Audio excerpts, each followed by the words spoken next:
शेषाचल अवतार तारक तू देवा सुरवर मुनिवर भावे करीती जनसेवा कमला रमणाससी अगणित गुण ठेवा कमलाक्षाम रक्षुनी सत्वर वर द्यावा जय देव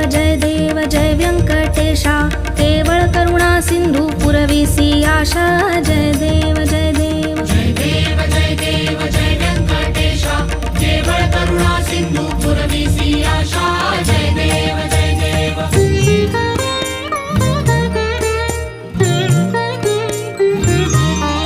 हे निज वैकुंठ म्हणून ध्यातो मी तू ते दाखविसी गुण कैसे सकळी कलोकाते देखुनी तुझे स्वरूप सुख अद्भुत होते ध्यातो तुझला श्रीपती दृढ मानस होते जय देव जय व्यंकटेशा केवळ करुणा सिंधू पुरविसी आशा जय देव जय देव जय देव जय देव जय व्यंकटेशा केवळ करुणा सिंधू